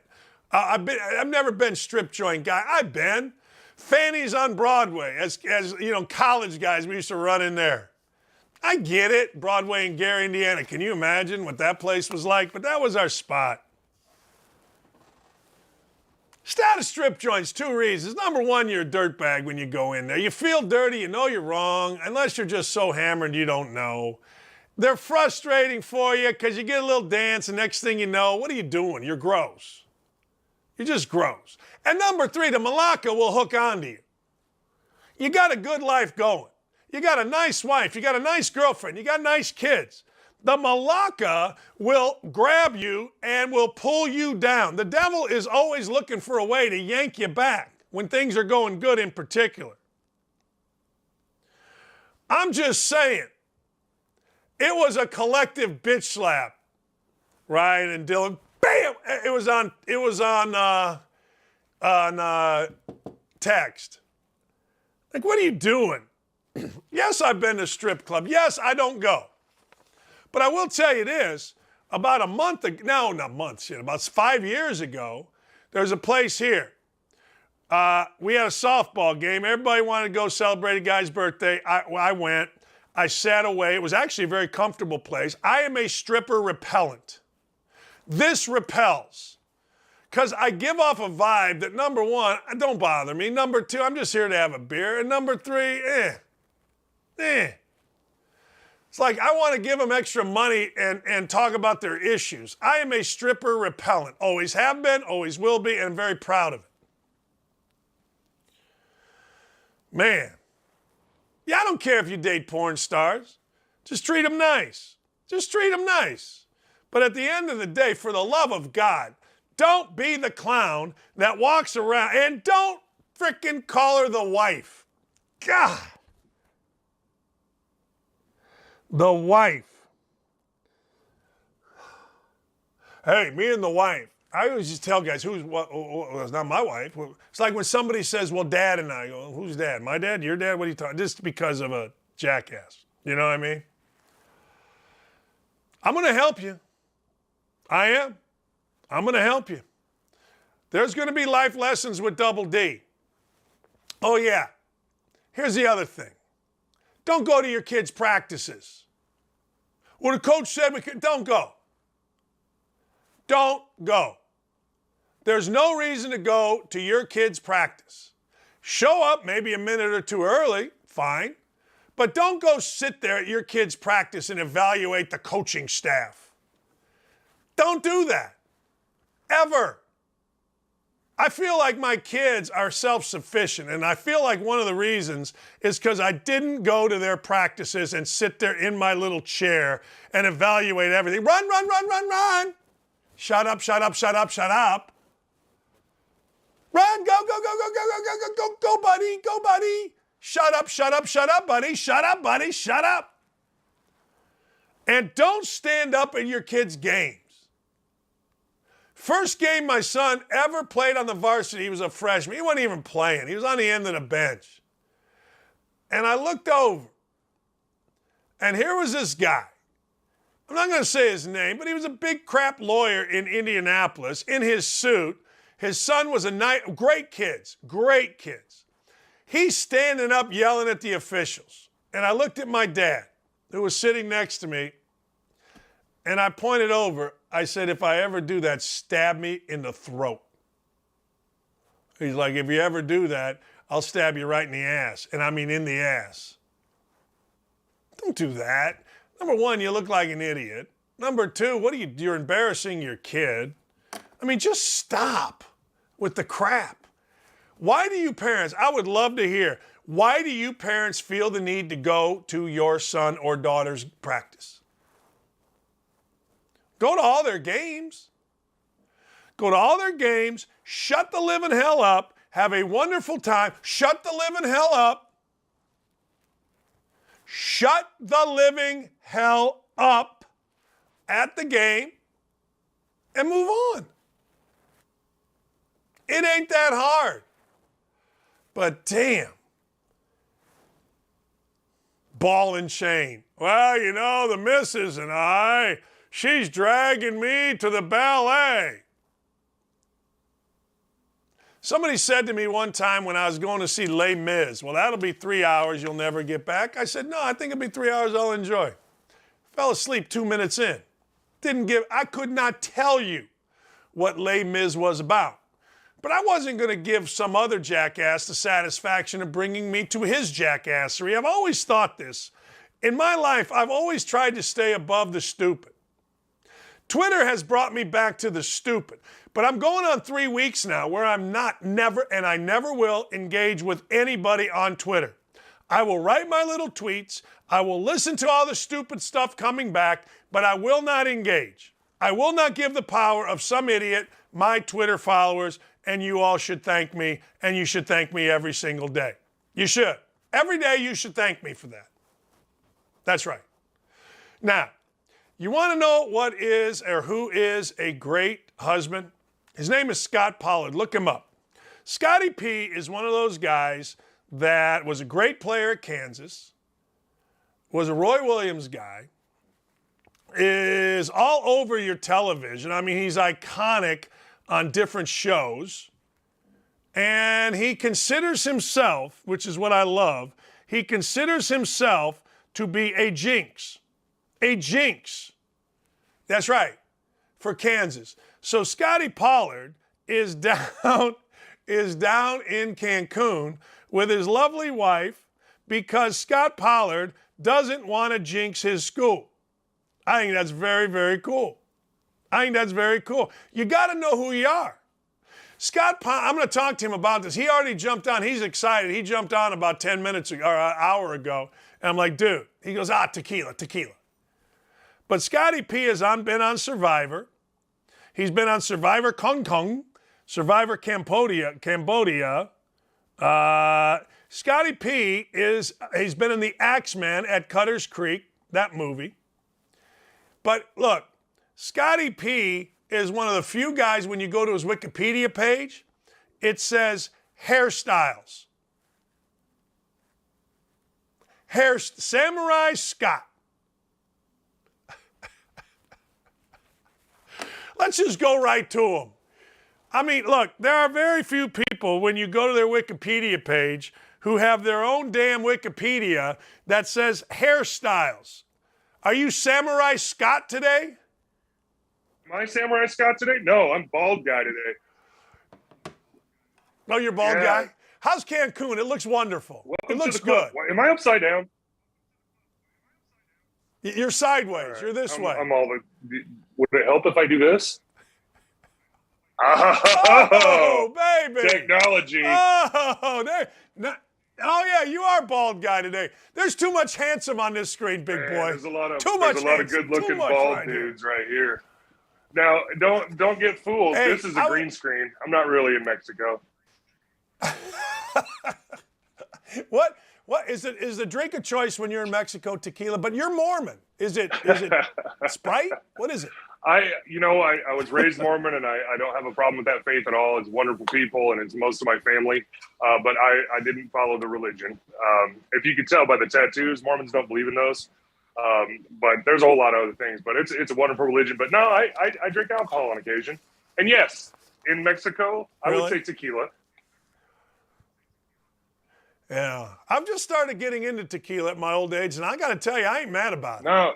I've become a fan. There's some good sipping stuff, and the cool thing about it is it's so much more natural than some of the other spirits out there, and it is if you get some good stuff that's aged, it's all right. good for you.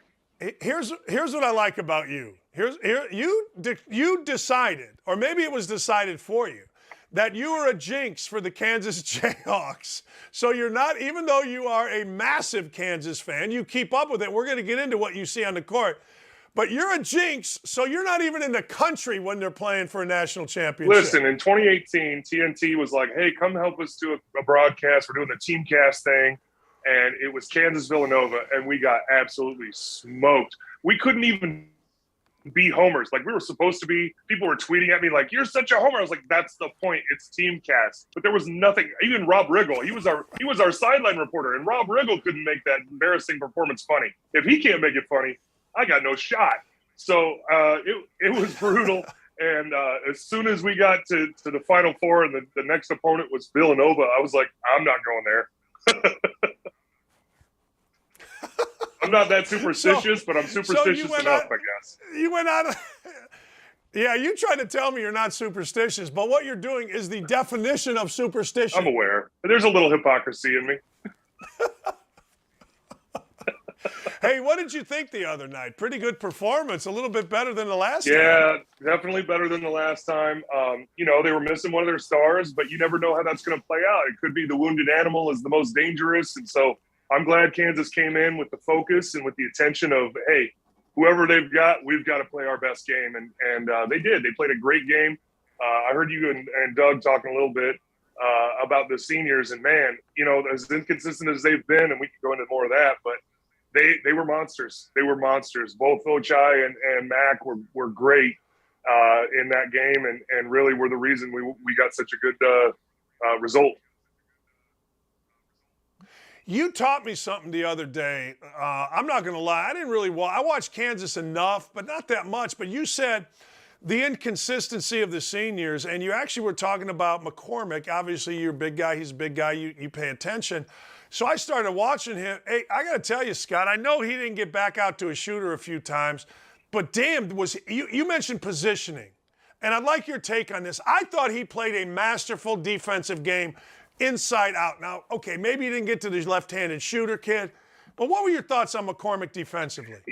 He's been frustrating to watch all 4 years. And again, you said it. I'm a big guy, so I'm particularly harsh on big guys. I don't go off on guards like I do on big guys. So I'm particularly mean or brutally frank, I guess, towards a big guy more than I would be on a guard. But, he's one of the all-time greats at being out of position and finding himself in bad positions and not getting that rebound because he didn't box out, or he's boxing out a little guy who's able to take his legs out, and he doesn't figure out a way to mollify that with a teacher.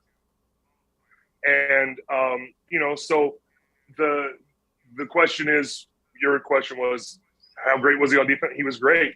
He was the best version of himself in the last game and also in the Miami game. He only played, 16 minutes or something in the Miami game because we didn't need him to play any longer because we had them handled in the second half, and they went small, we went small, and so David wasn't needed. But man, when he's good, he's incredibly good. He's very talented. He's got a lot of natural gifts, the length, the height, the speed. He can dunk. He chooses not to, I guess, on occasion, but he's got a lot of tools, and that's where I go, man, I wish that he would have developed quicker as a freshman and a sophomore, and he was behind Big Doak, who doesn't have all those gifts, who can't shoot, can't pass, can't dribble, but he can dunk, And so when you see a kid that comes behind Doak that was so dominant, you're like, oh man, this kid is way more talented. He's got more gifts. My expectations were really high on him. Has he had a great career? Absolutely. He's been a wonderful big man for the Kansas Jayhawks. They're in a national championship game tonight, a large result because of him. And so has he been great? Yeah, absolutely. He's been a great player for the Kansas Jayhawks program, and I'm really proud of the legacy. I want to talk about that.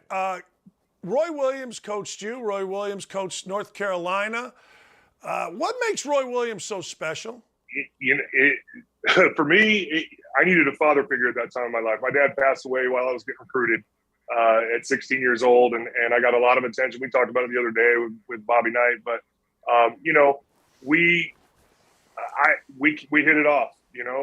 His style, being in North Carolina with that drawl, he had some of the same sayings my dad had from Montana, he was somebody I needed in my life, and I made him promise me he was going to be there the whole 4 years because all my siblings, I'm the youngest of 6, all of them got recruited to play Division I basketball. All of them did, except my sister, who decided she just didn't want to play, even though she got recruited for 2 sports. But all 4 of my brothers went, and all 4 of them, their coach got fired or quit or left during their tenure, and all of a sudden the new coach comes in and is like, I didn't recruit you, I don't want you. And so having seen that, I knew that I didn't want to go to a place that I thought maybe would be a good fit, but the coach might not be there. So I made Coach Williams promise me he was going to be there. He promised me. I heard through the grapevine that kind of started a trend. And Nick Collison and Kirk Heinrich were the last players that he promised he was going to be there because, North Carolina was calling, home was calling. While I was mad at Roy for leaving, we made up, and he's still a big part of my life. And we don't talk all that often, but man, he's just a great human being. And I know I'll answer the next question because the follow-up is going to be who's he rooting for? And I'll tell you, not really. I'm just saying he's a North Carolina guy. I know he wants North Carolina to win. That's home. That's where he always wanted to be. But I know he won't cry too many tears if Kansas wins tonight. I actually wanted to go this route with you, Scott. You guys are smart. Did you, when you were playing for him at Kansas, was there ever a time when you felt like this guy is a North Carolina guy? You know what I mean by that? Oh, yeah. You guys were so successful. Go ahead. No, he absolutely. He talked about North Carolina, Dean Smith, Michael Jordan, James Worthy, all the guys that he coached and coached with. He talked about it all the time. But I always like to throw in the nugget that Dean Smith was a Jayhawk. Dean Smith was on the 1952 Kansas national championship team. Did he play? No, but he was on the team. And so North Carolina basketball started in Kansas. And so we feel like there's that connection there, and it's cool. And yes, Roy talked about being a Tar Heel all the time. He talked about Asheville, North Carolina all the time. And that was home, and we always knew it. And that's where there was that, hesitance on my part to commit to him, having had my life experience, my brother's experience. And so I didn't want him to bolt on me. And a lot of players felt that. We always felt that because he did talk about that. And we knew eventually it would happen, but we just wanted him to be the Dean Smith of Kansas. We didn't want him to go back to Kansas or North Carolina and go be the next Dean Smith. We wanted him to be the Dean Smith of Kansas. And you know what? For being the 7th head coach in the history of Kansas basketball, he did a pretty daggone good job. He did, and that was a horse bleep imitation. But I'll give you credit for trying. Let me go this route. Let me go this route, Scott. You guys all have a lot of pride. North Carolina, a lot of pride. And when I see Roy and I see Dean, I got to know Coach Smith. I know Matt Doherty. I got to know Coach Guthridge. I imagine it was the same at Kansas. It seems to me that Kansas, or the Dean Smith family, Roy Williams at Kansas included, Dean Smith at Kansas, they make it about the players. It doesn't seem like it's ever really about the coach. Is that a sense of you players from Kansas with Roy Williams? Absolutely. He always said, I'm a really good coach because of the guys I coach. And that's a testament to him being a great recruiter, being a great person, being a man of his word, all the things that make him a good human being. But yeah, I mean, when you constantly focus on the talent, then the talent's going to work harder for you. We're young kids, and he's molding us into human beings. We're young kids. He recruited Paul Pierce, got to campus at 15 years old, turned 16 his freshman year. We're kids, and he's getting us, at a young age, and an age that if you don't tell players that they're the most important thing, some of them will bolt on you, and you see it. You see it everywhere in college basketball now, especially because the transfer portal, the rules have changed. That's wonderful. I think it's great, but I also think it puts more pressure on coaches. Then they try to make it about them. You're not going to have as much success. And so I think that's a mindset that Dean Smith instilled into Roy Williams, which is what makes, I think, North Carolina and Kansas basketball different than a lot of other programs. Because, we saw a guy lose on Saturday that, I'm sorry, he still made it about him. And he tries to talk about the players, and he tries to talk about this and that. But, man, that dude has black hair, and he's 75 years old. Come on. It's not about you. It's about the players. And he had a great run. I'm not trying to disrespect Coach K. He was a great coach. Not my flavor, obviously. But, I love the way Dean Smith approaches his players. I love the mentality that Roy Williams approached his players with and made it about them. He retired last year, and his victory lap has been so perfect for him. He's been able to watch his kids that he recruited, and he made it about them, get to a national championship game and beat Duke twice very convincingly in very, very big games. I think that Roy is really happy right now. And I think I saw a quote this week where he said, it's even more stressful as a fan because, I know Roy. I know he wanted to jump into that huddle and say, this is what we got to do, dadgummit. But, he's a fan now. And as a control freak, which he is, you can't jump in as a fan. You cannot. And that's exactly why I can't be a coach. Because I'm the same way. I sit there and I try to disconnect myself and just be a fan. And every once in a while, I want to go grab McCormick and say, stand here, box this guy out, elbow this guy, because you want to. And that's why I wouldn't make a good coach. What do you think happens tonight? What does Kansas have to do to win this game? We have to make Manek remember what it was like in Oklahoma. Because we know him. He knows us from when he was at Oklahoma before North Carolina. We have to make him lose his confidence and go back to the Oklahoma days because he's absolutely playing, I think, the best basketball maybe of anybody in the country right now. The kid is just on fire. He's hitting big shots. He's carried them more often than not throughout the tournament. I haven't seen every single one of their games, but the ones I've watched, my God, that kid has been awesome. And so we've got to slow him down. Obviously, they fell apart when he got ejected, and that was a terrible call and that elbow, and he got ejected, and they fell apart. And so I don't want that to happen. I want to beat North Carolina at full strength. But if we can contain him and slow them down, because as a team, they are all playing incredible basketball. They are on fire right now.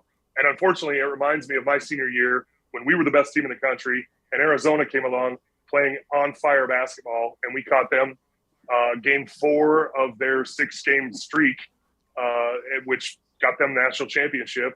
And we couldn't keep up with them. They couldn't miss. They were on fire. We didn't expect that because they didn't play that way all year long. North Carolina, I'm not saying they underachieved all year. They played good basketball during the year, but man, they are on fire. They are a hot program right now. And that's what scares me. And that's why I'm saying we've got to figure out a way to make Brady Manek lose his confidence and go back to, have some bad memories of Kansas or losing in Allen Fieldhouse or whatever to help try to slow that kid down because I think it's going to be a great game. I think Kansas is playing great basketball. I think North Carolina is the hottest team in basketball right now. And so I'm nervous. I think Kansas is going to win because I think we're a better team. But, man, I'm excited. It's going to be fun. I got chills already, and it's hot out here. It's 85 degrees in my green screen room. Bacot and McCormick, what do you see? I heard the kid, Bacot, rolled his ankle or so. Again, Villanova's star was out, and we caught a break there. Mac's inconsistency is frustrating. He doesn't tend to do well against big guys. He tends to do better against a smaller lineup when there's not somebody challenging him and bodying him. But then again, there's times where a little guy gets in there and gets his legs, and he doesn't manage that very well. So, it just depends on what his mentality is. I really think that Mac is a great player, and he shows flashes of brilliance. And I think he can win that matchup versus Bacot. But it just depends on which Mac shows up. And the good thing about it is we have old, reliable Dr. Lightfoot that's been at Kansas for 15 years. If Mac isn't playing well, Lightfoot will come in and hold his own. Lightfoot will come in and be a great role player. He'll facilitate things. He'll tip out baskets. He'll block a shot here and there. He'll get rebounds, and he'll be a facilitator on offense as well and get the ball to the right person and set good screens. So, I don't feel like there's so much pressure on Mac other than it being a national championship because we have the depth to adjust. And if he ends up playing great for 12 minutes, great. That's awesome. That's all we need. We'll get somebody else in there and we'll go small if we have to or whatever. But if he happens to play great and doesn't get into foul trouble and he's making his free throws, which he does a great job, he's a great free throw shooter. I love it. I love it when he's aggressive and he gets to the line. I'd love it if he would finish the basket first more often.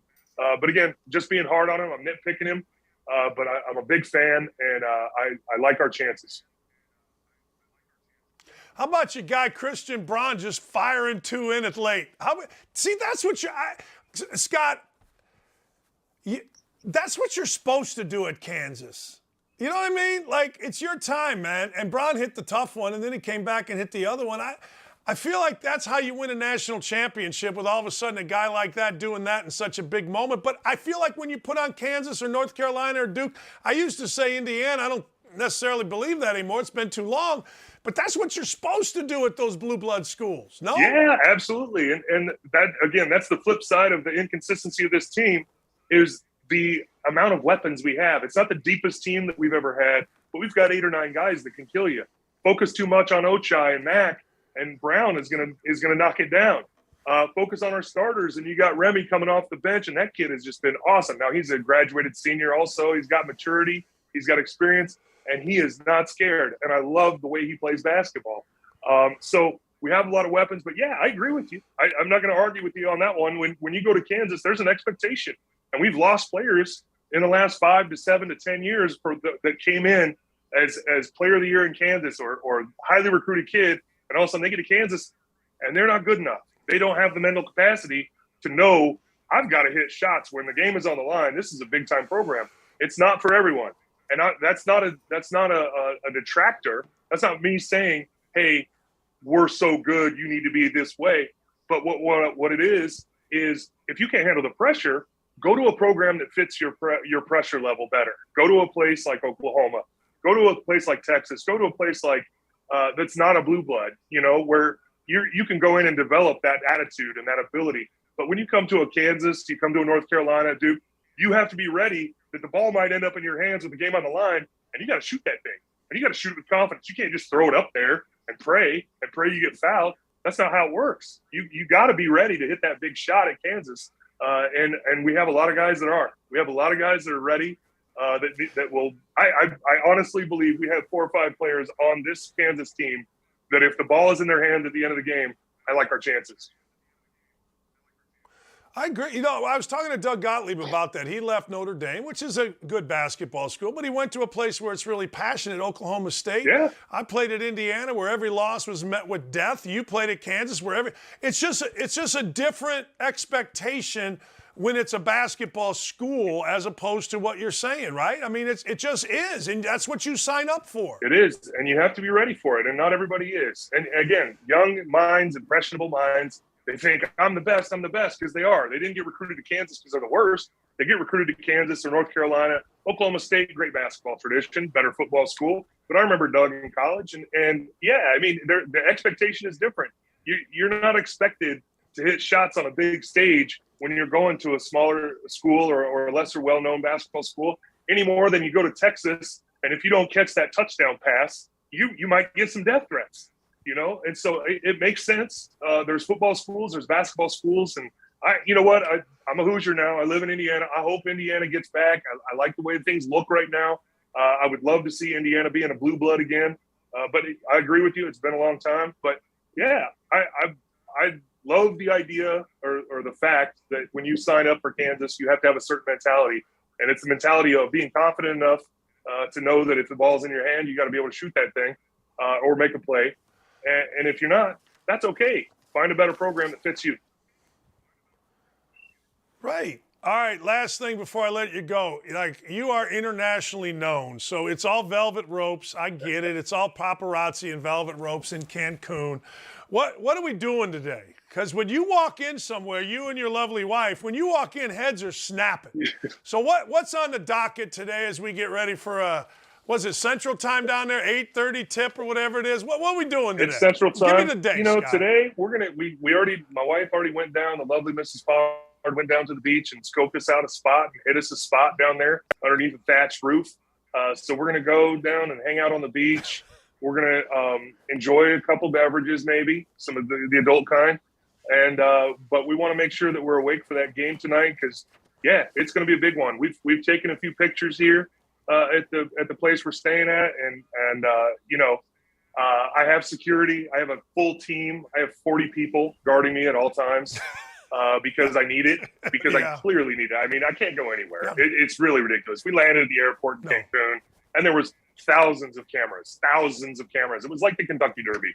There were just cameras everywhere. Scot Pollard's in Cancun, because that's how big of a superstar I am. But back to reality. We've had a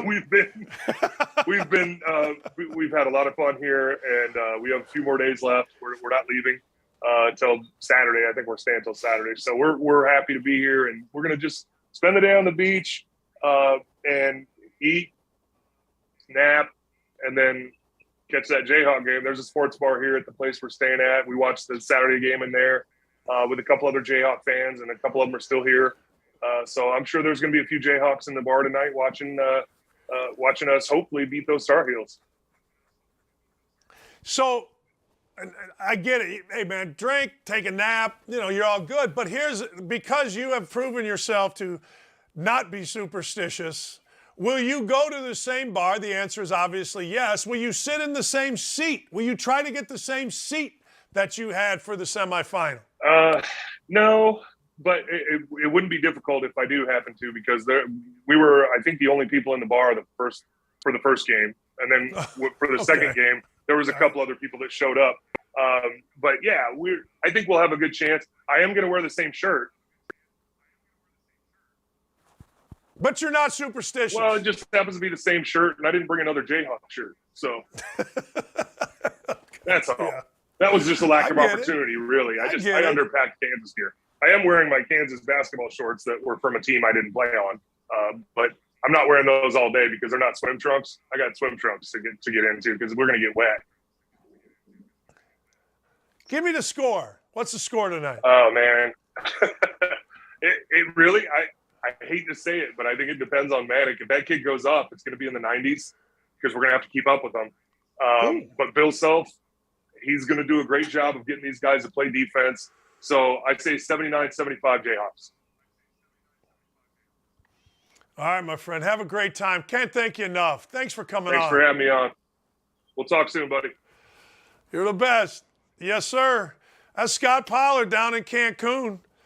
Hey, I think it's interesting for Kansas guys, right, that knew Roy Williams was always a North Carolina guy, but, man, there's such pride in the program, and there's such a deflection. All right, before I let you go, we only got a few minutes here. Get your pens and papers.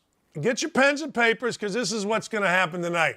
The road to $5,000 ends tonight, all right? I am currently at $4,400. I basically was stuck in neutral. I lost a little bit on Saturday because I did take Duke in a bunch of parlays. However, I'm actually 40. I'll tell you exactly where I'm at. Where is this? Get this thing out of here. 4490. That's where I'm at. So I'm about $4,500. So that is what to start the tournament. I put $200 in. It got to $750. I took the $250. I took $250 back out.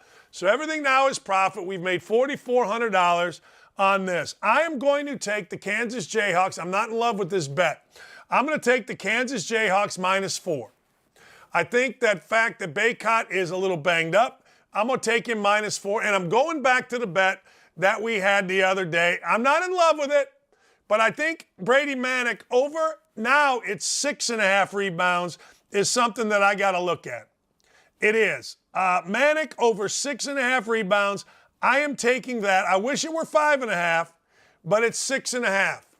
Now, he had 4 in the previous game and didn't even try to rebound. 7.5 is the rebound number for McCormick. I don't know. 8.5 is Jalen Wilson. I'm going to stick with my bet. I'm going to stick with Brady Manek. I think he's going to get some rebounds in this game because, frankly, I think he's going to have to. I think it's going to be a high possession game. I think Manek is going to have to rebound. I don't think it's going to be as easy for Bacot, particularly with the foul trouble of Williams and Johns in the Duke game. I don't think it's going to be as easy for Bacot to just go get 21 rebounds. I think Manek is going to have to rebound. And if I were taking an over-under, I'd take Caleb Love over 17.5. When I did a video for Outkick and I did a video for our other station, I told you if Caleb Love scores over 17, then North Carolina is going to win. I feel the same way tonight, but I think he's going to have to get to 20. I think if Caleb Love gets to 20, Kansas loses. North Carolina wins. Now, why do I say that? Because I think Caleb Love shot making is a massive enhancer for frickin' North Carolina. I do. I mean, I know other guys make shots, but I see a different energy when Caleb Love gets going. And if Caleb Love gets going, 20 is not easy in a national championship game. We throw away 20 like we're standing on our head. 20 ain't easy. If he gets 20, I think Kansas loses, and I think North Carolina wins. If he gets under 20, I like Kansas's chances. I like Kansas's chances either way, but 20 is a lot. He's going to have to shoot well because they're going to be up into him. I think you're going to see Harris and Remy Martin and Obaji, all those quick guys, they're going to be up into him. I don't think Duke quite had the same quickness on Caleb Love. We'll see. He's been dynamite, man. You can make the argument Caleb Love been the player of the year. So I'm going to take Kansas -4. I don't love it. If it goes to 4.5, I'm going to bet I'm not going any more than 4. I think Brady Manek gets 6 rebounds or over 6.5. And I think Caleb Love over 17.5 points. The over-under is interesting. I'm going to do an over-under bet when I see how the game is played. I did it the other day, in game, and I hit it. So we'll see. But I'm going to go with Kansas tonight. I may make just a straight money line bet as well. This is going to be a great night. It really is. I hope you enjoy it. I hope you enjoyed today's show with Doug and Scott Pollard. I thought both guys were energetic, informative. I thought it was a lot of fun. Make sure you tell your friends. Don't be afraid to retweet before our show that we are having a show. Today on my show, we're going to get into this. We're going to get into the Final Four, the championship game. Indiana had a player arrested. I'll get into that. I'll give you some bets. I'm not sure exactly who we have on, but I do know this. My niece, Tori Dakich, who knows literally nothing about sports and doesn't care, won our family pool, so she is joining the show. Ryan, Corey, and, of course, the great Dylan. Thanks, everybody. I will talk to you tomorrow. Appreciate you watching. Enjoy the national championship tonight. Dakich out.